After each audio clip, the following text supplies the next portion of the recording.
இன்றைக்கி புதினா துவையல் செய்ய போகிறோம். அதுக்கு தேவையானது ஒரு எலுமிச்சை சைஸு புளியை ஊற வச்சுருக்கேன் தண்ணியில் லைட்டாக. இது கொஞ்சம் வடகம், ஒரு 10-15 காஞ்ச மிளகாய் எடுத்து வச்சுருக்கேன். இது உளுத்தம்பருப்பு ரவுண்டு. இங்கே பாருங்கள், புதினா, கருவேப்பிலை, கொத்தமல்லி எல்லாம் போட்டு நம்ம செய்ய போகிறோம்.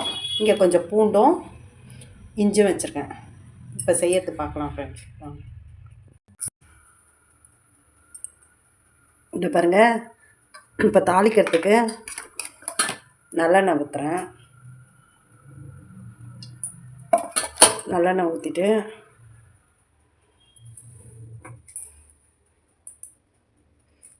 வடகம், உளுத்தம்பருப்பு, காஞ்ச மிளகாய் மூணுத்தையும் போட்டு வறுக்கணும்.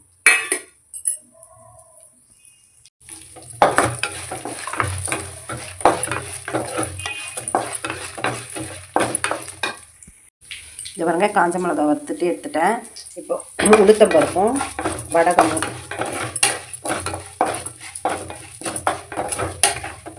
நல்லா எண்ணெயில் வதக்கிட்டு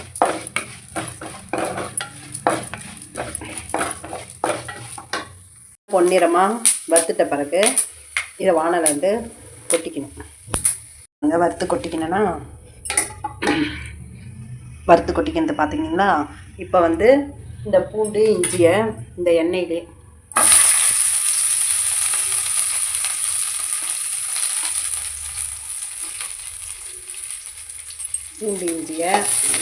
வதக்கிக்கணும். இந்த பாருங்க, பூண்டு இஞ்சியை நல்லா வதக்கிக்கணும். அந்த எண்ணெயிலே வதங்கிட்டு புதினா வதங்கின உடனே புதினா, கருவேப்பிலை, கொத்தமல்லியை போட்டு வதக்கணும் ஃப்ரெண்ட்ஸ். புதினா, கருவேப்பிலை, கொத்தமல்லி எல்லாத்தையும் போட்டு அப்படியே துவையலுக்கு வதக்கணும். இஞ்சி பூண்டு வதக்கிட்ட பிறகு காமிக்கிறேன் ஃப்ரெண்ட்ஸ். பாருங்கள் ஃப்ரெண்ட்ஸ், அப்படியே கொஞ்சம் கொஞ்சமாக தண்ணி சுண்டி வதங்கின உடனே அடுத்தது என்ன செய்யணும்னு சொல்கிறேன் ஃப்ரெண்ட்ஸ். நல்லா வதங்கணும். இந்த மாதிரி எங்கள் அம்மா அரைப்பாங்க. இதில் கொஞ்சம் தேங்காயும் வச்சு அரைப்பாங்க. நான் தேங்காய் வச்சு அரைக்கல ஃப்ரெண்ட்ஸ். வெறுமே புதினா துவையல் அரைக்க போகிறேன். பாருங்கள். இப்போ பாருங்கள், நல்லா வதங்கிடுச்சு. இப்போ நம்ம அடுப்பை ஆஃப் பண்ணிவிட்டு கொஞ்சம் நேரம் ஆற வச்சு மிக்சியில் போட்டு அரைச்சிட்டு அதுக்கப்புறம் மறுபடியும் வதக்கணும். இந்த பாருங்கள், நல்லா வதங்கிடுச்சா தண்ணி போக. இதை மறுபடியும் மிக்சியில் ஆற வச்சுருக்கேன். இதில் இந்த உளுத்தப்பருப்பு வறுத்து வச்சதை மிக்சியில் போட்டு வச்சுக்கணும். அதுக்கப்புறம் புளி கொஞ்சம் போட்டுக்கணும். தேவையான அளவு உப்பு போட்டுட்டு இந்த வதக்கி வச்சோம்ல இந்த கொத்தமல்லி, இந்த ஆறெடுத்து அதை எடுத்து இதில் போட்டுக்கணும். இப்போ அரைப்போம் ஃப்ரெண்ட்ஸ். அரைச்சிட்டு எப்படி இது பண்ணுறதுன்னு காமிக்கிறேன். இது பாருங்க, மழை அரைச்சாச்சு. இப்போ எண்ணெய் ஊற்றி வதக்கணும். இது பாருங்க, வானலில் நல்லெண்ணெய் ஊற்றிட்டேன்.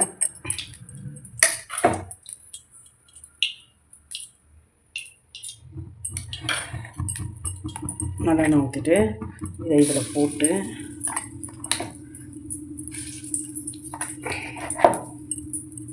வதக்கணும்.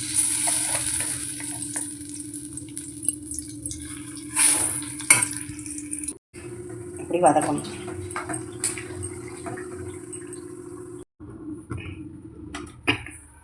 இப்படி வதக்கணும்.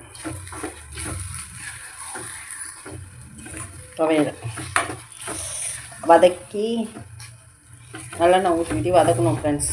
வதக்கிட்ட பிறகு உங்களுக்கு காமிக்கிறேன். இப்படியே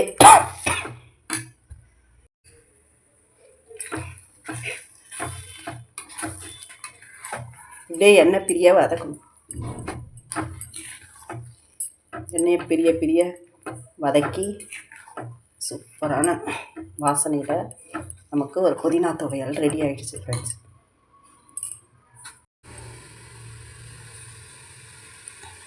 புதினா துவையல் ரெடி.